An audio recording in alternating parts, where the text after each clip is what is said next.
Okay, so we could go ahead and get started. Thank you everyone for joining us today for our third webinar in our series. I want to introduce Dr. Shelia Eswaran from Rush University, who's going to be talking about an overview of liver transplantation. So whenever you're ready. Okay, thank you, Sarah. My name is Shelia Eswaran. I'm one of the transplant hepatologists at Rush University, and I wanted to thank the American Liver Foundation for having us all come together like this. This is a great format. I'm going to talk about just a general overview of liver transplantation from sort of the patient and the public standpoint, and then give you guys the opportunity to ask questions. So thanks so much for having me. Through this, we'll talk about what is a liver transplant, who needs a liver transplant, what is the liver transplant team, some of the requirements for a liver transplant, important things to remember to maintain health while waiting for a liver transplant, the cost of a liver transplant, the transplant surgery itself and complications related to transplant, and a little bit about donor types. So first, what is a liver transplant? Well, it is a surgical procedure to remove the diseased liver. You can see there on the left-hand side in the picture, to remove the diseased liver and replace it with a healthy liver from a donor. Most liver transplant operations use livers from a deceased donor, but some may come from a living donor. So a deceased donor is someone that's passed away from various cause and that has identified themselves as a organ donor, and that liver is removed after the patient has been deceased and goes into the recipient. And a living donor is taking a piece of a liver from someone that's alive and transplanting it into the recipient. So who needs a liver transplant? Well, two major categories are patients with acute liver failure or chronic liver failure. Acute liver failure is when you have a normal liver and it becomes diseased very quickly.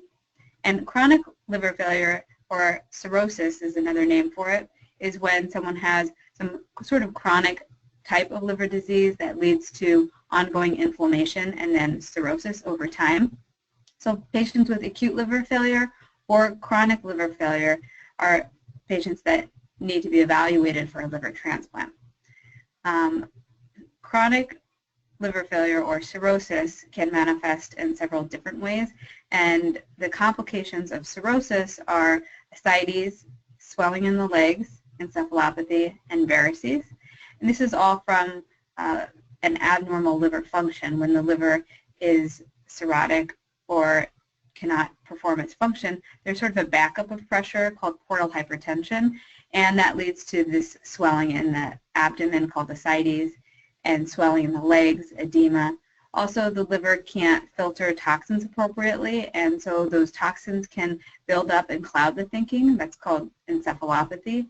And because of this backup of pressure, it can dilate the blood vessels throughout the body, including dilating the blood vessels that line the esophagus, and that's what esophageal varices are. So these are all complications of cirrhosis, and these are all indications for a liver transplant evaluation. Anyone with cirrhosis is at risk for liver cancer. And so some patients with liver cancer are certainly liver transplant candidates. You have to catch it while it's early and it hasn't spread to other parts of the body. But patients with liver cancer can also be transplant candidates. So in those pictures on the left is the ascites, that fluid in the belly, fluid in the abdomen.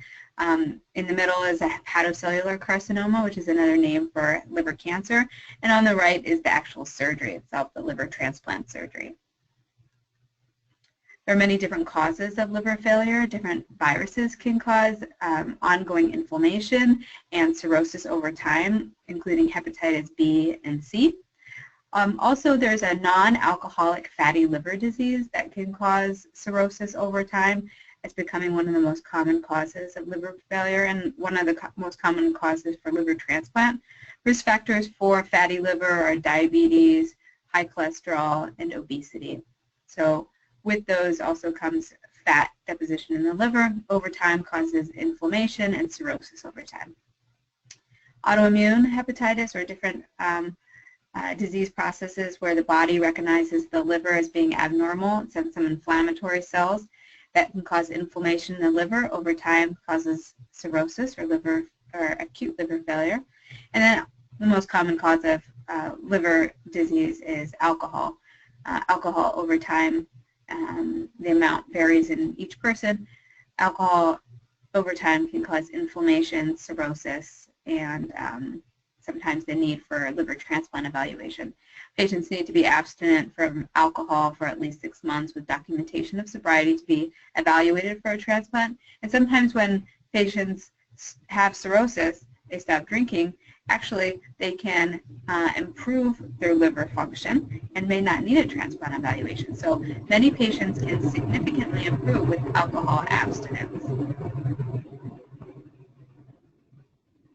Well, once you've identified someone having indications for a liver transplant and looking at their different causes of liver disease, they may go through a liver transplant evaluation. And that is a process to determine if a patient is a transplant candidate. And this includes testing to determine if they're healthy enough to undergo the transplant, like their other organs are strong enough to undergo a pretty significant surgery. They have to have a strong heart, strong lungs, strong muscle mass to be able to withstand the stress of the surgery itself, and also to make sure that patients understand the process and they're willing to actively participate in the care. It's a big commitment. It's a big commitment for the patient. It's a big commitment from the family. It's a big commitment from your doctors. It's a big commitment from the institution and the community and society. And so the liver transplant evaluation is just making sure everybody is invested, everybody understands the process, and then individually if your body is strong enough to undergo the transplant itself. So there's a lot of people that are a part of the evaluation, including the patient and the family. Everything goes through a transplant coordinator. It's really it's a nurse that is really the main contact person for transplant-related questions and issues. They coordinate the care and coordinate the transplant evaluation. Patients see a financial coordinator to make sure that the patient has insurance, and any issues with insurance or financial issues are addressed before patients are placed on a liver transplant list. Patients seen by a pharmacist that's dedicated to looking at all the patient's medications, making sure that there's no drug interactions, making sure that there's no, that the patients are taking the appropriate medications at the appropriate dose and they're not having problems with side effects or being able to get their medications for any reason. A dietitian sees all the patients when they go through a liver transplant evaluation, and that's because obesity or being too overweight can lead to poor outcomes related to transplant, and also being too thin. Sometimes people with liver disease are quite wasted away, and they really need to have enough muscle mass and strength to undergo the transplant. So both ends of the spectrum really do affect transplant outcomes. So a dietitian helps to counsel patients, counsel families, what to eat, what not to eat.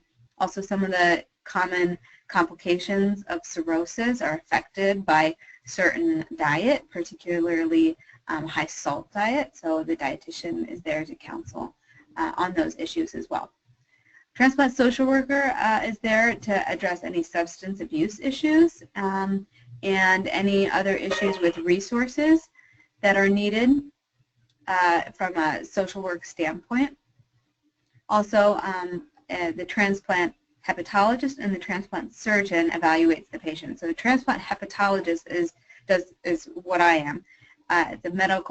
We do the medical side of liver transplant evaluation. So we see, hepatologist sees the patient while they're being evaluated for transplant and before the actual surgery, seen regularly in the clinic, and then once the surgery is performed, the surgeons perform the surgery and then see the patient usually 3 to 6 months after transplant, and then the patients after liver transplant, after 6 months, will see the transplant hepatologist for the rest of their lives to sort of maintain the health of the liver, the new liver. Of course, the transplant surgeons are responsible for retrieving the donor liver and the surgery to place the new liver in the recipient. And we all work together. This whole transplant team, the transplant coordinator, financial coordinator, pharmacists, dietitians, social workers, hepatologists, surgeons, we all work together to make sure that patients are good candidates when they're placed on the list and make sure that they have the best possible outcome.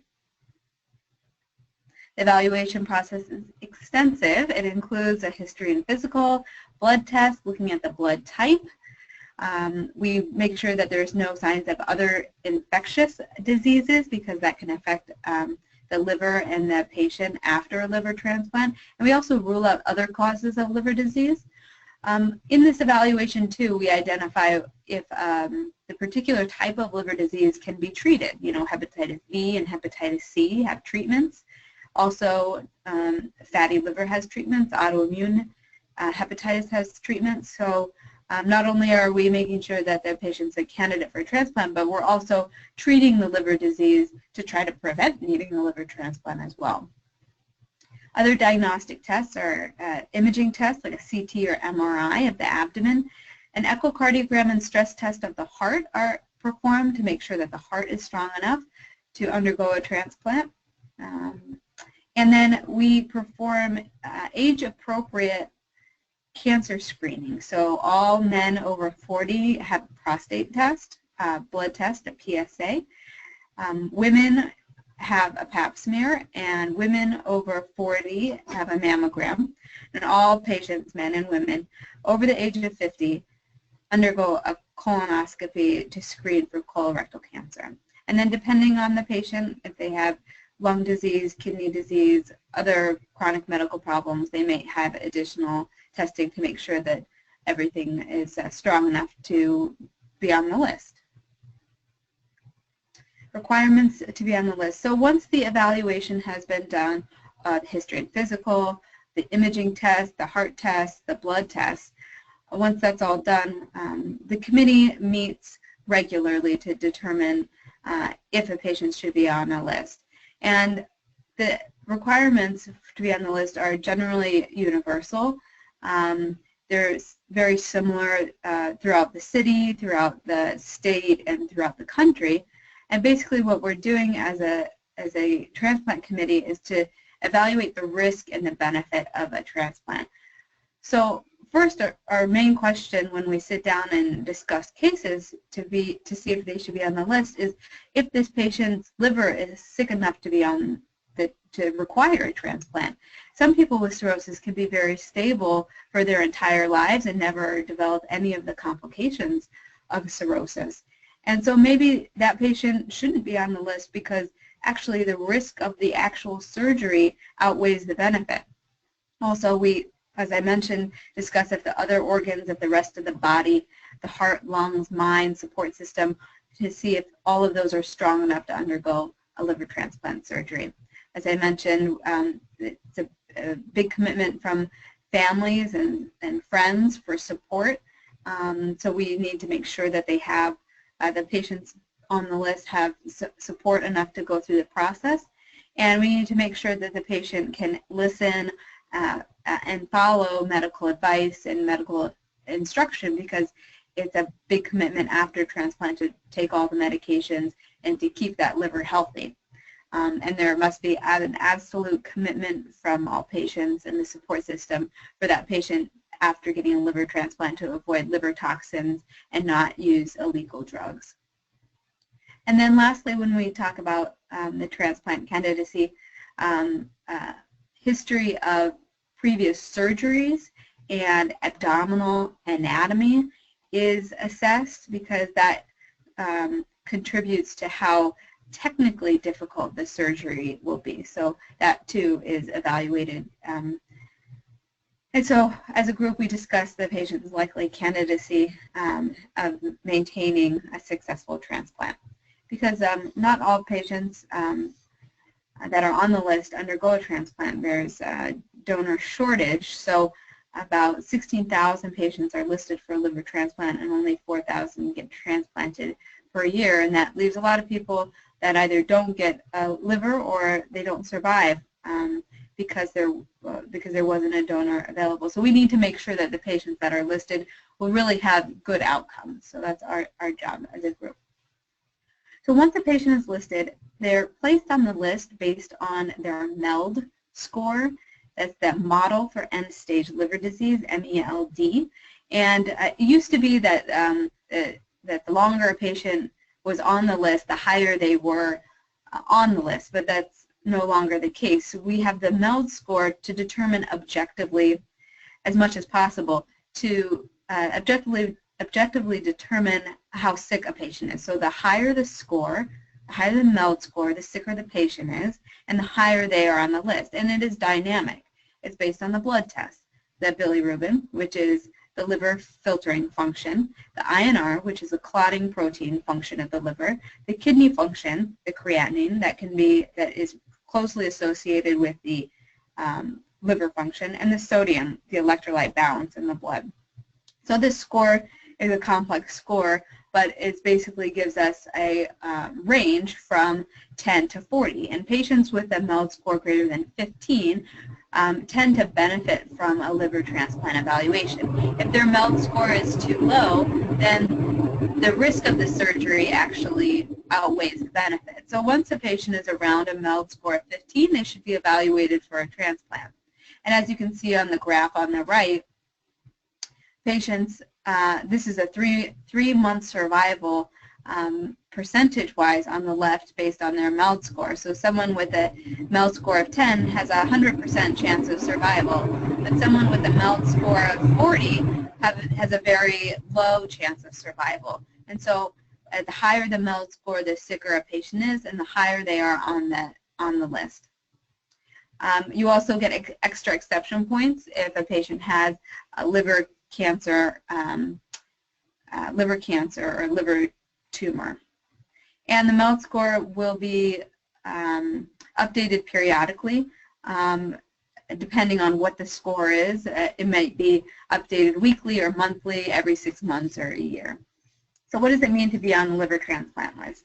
It means that once you're on the list, you're part of a pool of patients that are potential recipients in the same blood type. And there are strict federal guidelines that are enforced to ensure equitable distributions of organs. So this is not a decision that one physician will make. This is not a decision that one center will make. This is not a decision that one region will even make. This is a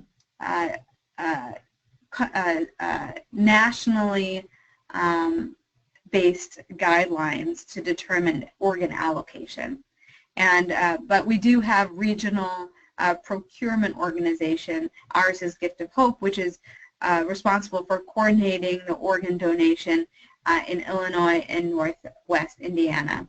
And so each center works with the Gift of Hope to receive organ donors for each of their recipients on each of the centers' lists. As I mentioned, there can be deceased donors or living donors. Deceased donors, livers are distributed according to blood type and the MELD score. And living donor patients who would like to donate their liver are evaluated to see if they're a good candidate for a donation. And it's based on blood type. The donor has to be otherwise healthy, and they have to generally be similar body types. And when there's a living donor, a MELD score is not necessarily determined to determine when the transplant is performed. But once the patient is evaluated for a liver transplant and placed on a waiting list after they've been determined to be a good candidate with a likely good outcomes, then it's a little bit of a waiting game, especially if you have a relatively low MELD score. And so it's important to maintain health while waiting for the liver transplant, which is following up with doctors, taking medications, and ongoing tests to make sure that the liver is stable and to keep the liver stable. So you do blood tests, upper endoscopy, scope tests to look for those varices at various intervals, and imaging tests to screen for liver cancer, typically imaging and blood tests every 6 months to make sure small liver cancer doesn't develop. And then insurance covers liver transplant, but it is very expensive.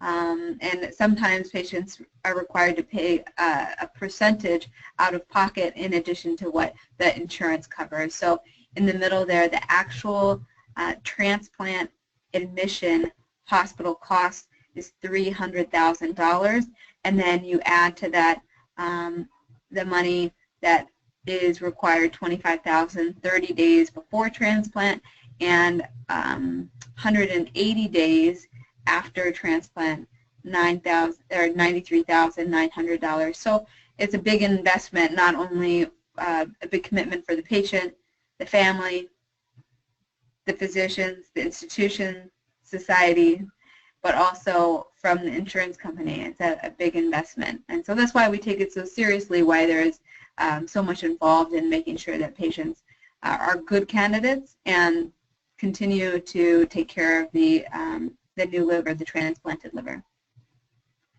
So what to expect when expecting a liver transplant? So after the surgery itself usually lasts 6 to 10 hours. The old liver is removed by the surgeon and a new liver is placed in exactly where the old liver was. It will require blood transfusions usually, and after the actual surgery, a patient goes to the intensive care unit. They're on the breathing machine. After the sedation wears off from the surgery, typically the breathing machine can be removed and the patient starts to wake up and starts to interact with those around them, the family members, the nurses, and the doctors. The intensive care unit length of stay usually lasts 1 or 2 days, and then patients are transferred to a regular floor for a few days.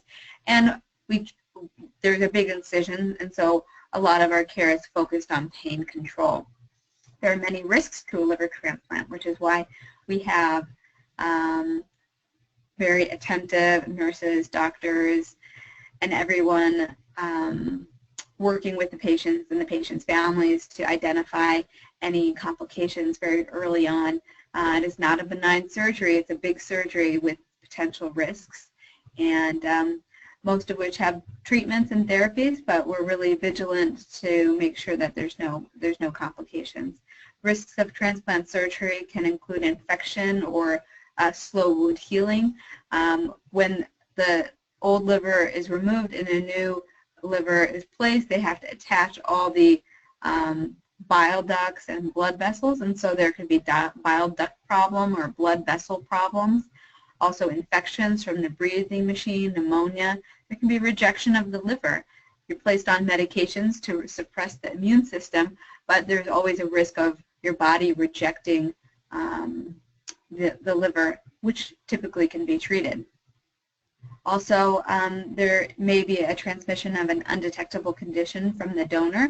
There may be bleeding, a reaction to anesthesia, a failure of the liver to work for various reasons.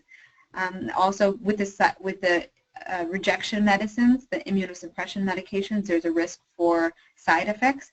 Also, because it is a big surgery and your body and your mind are connected, there can be psychological problems and financial hardship for some patients and families that go through such a major life-changing process. Also, with the stress.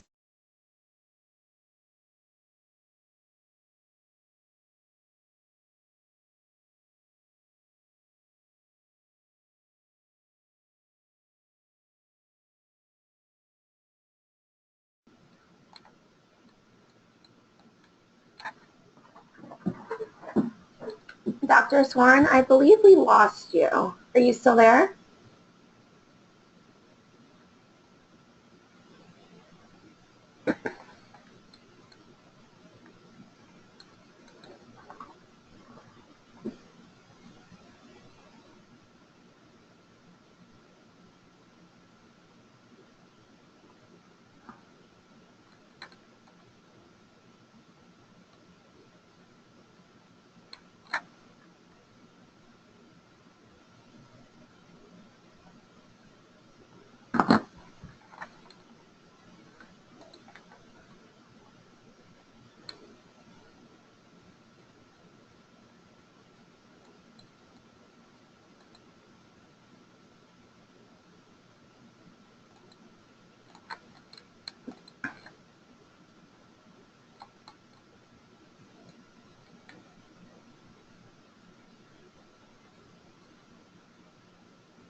Dr. Eswaran, are you there?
I apologize, everyone. We're just working on fixing one technical issue.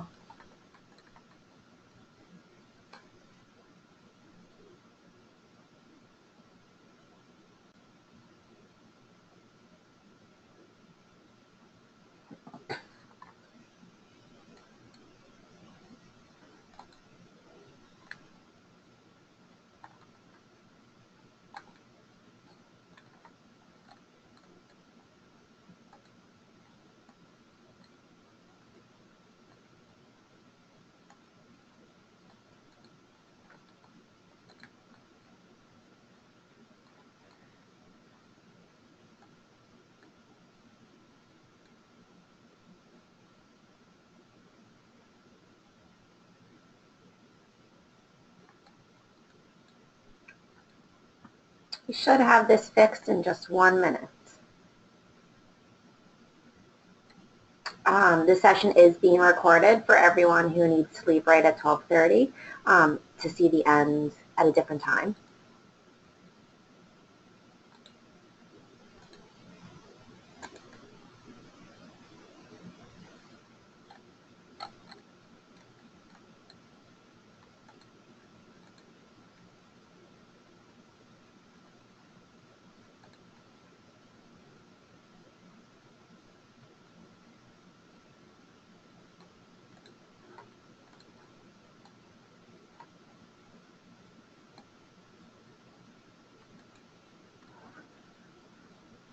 Eric, can you hear me?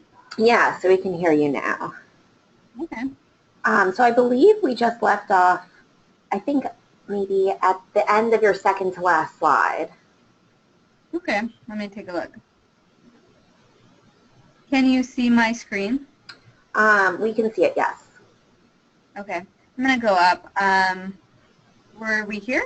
No, we passed that. So it was, I think, right almost at the end. We saw the risks. Yeah, I think we're in the middle of this slide.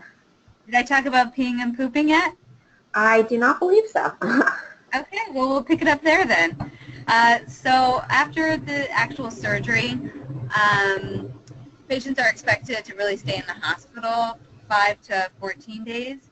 The nursing staff that take care of patients and families after transplant are really experts, but people do experience pain, swelling, sometimes confusion. My rule of thumb is when patients are doing their normal bodily function, they're ready to be discharged from the hospital. So that's if they're walking, talking, eating, peeing, and pooping like normal, then they're ready to be discharged. Also, patients should know very well their medications. They have to know how to take them, when to take them, why they're taking it. And they go home with a lot of, I'll be honest, a lot of medications, but usually after 6 months, a lot of those medications can be pulled back. Some patients require readmissions after liver transplant. Sometimes the liver function tests increase that we're identifying in the blood. Some people need to come back into the hospital to figure out why the liver is not working. Sometimes people get a biopsy, but once they've been discharged home, they're usually following up in the clinic weekly for the first month and then twice a month for 3 months. once a month for 6 months, and then every 3 months for 3 years, and then forever and ever approximately every 6 months. And this is just a general idea. It really depends on how healthy and well the patient did after transplant.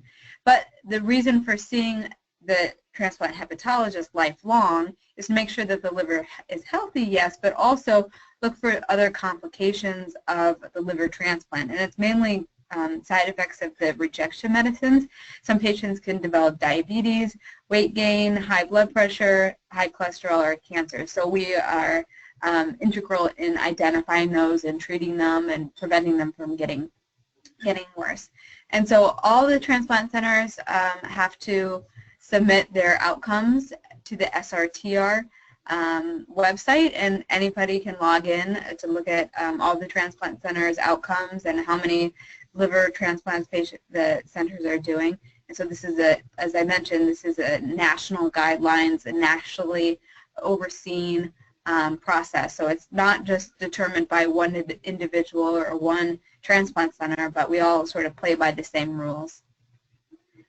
So that's an overview of liver transplant. It's a broad overview because there's a lot of nuances, a lot of details, a lot of things that are individualized, but I think it's important for everybody to understand generally, you know, what goes into a liver transplant evaluation, why do people get liver transplants, and then sort of what to expect when expecting a liver transplant. So it's really my pleasure. That's the end of my slides.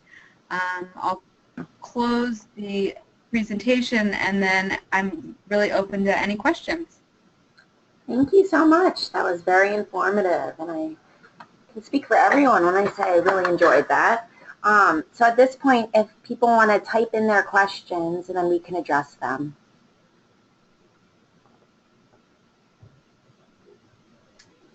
So Pat here, it says, oh, I just missed it. So how does age affect evaluation for transplant is the question.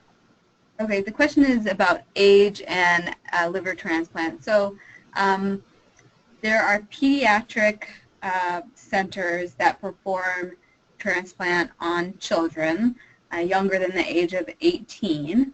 And then anyone older than the 18 would go to an adult liver transplant center.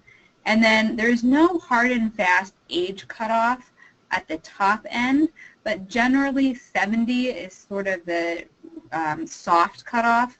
And anyone older than 70 starts to get a decreased survival or decreased benefit out of a liver transplant. But overall, it's really how healthy someone is. Someone can be an unhealthy 65-year-old and really not be a transplant candidate, or with cardiac disease or lung disease. Someone could be 73 and be super healthy marathon runner, and that person might be a better candidate than the 65-year-old. So age, there's no hard cutoff, but generally 70 is where we take pause. Does that answer the question? Thank you. Any other questions? Wait for a minute to see if anyone types anything. Looks like we have another question. Okay.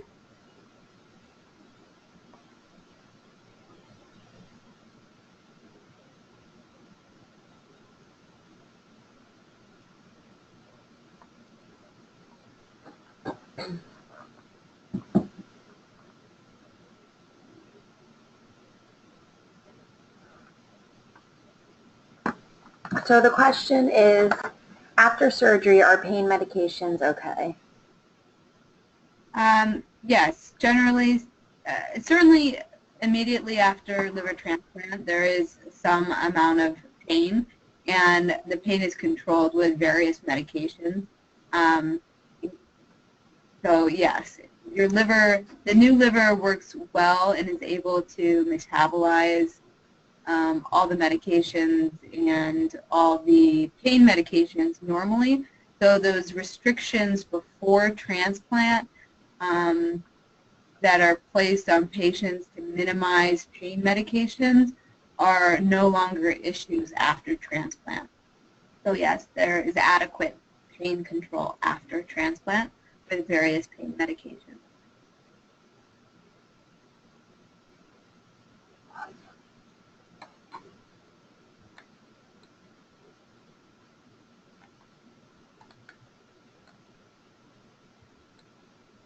All right, thank you, Sarah. Appreciate it. Yes, thank Thanks you. for having me, everyone. We'll see you next time. Thank you.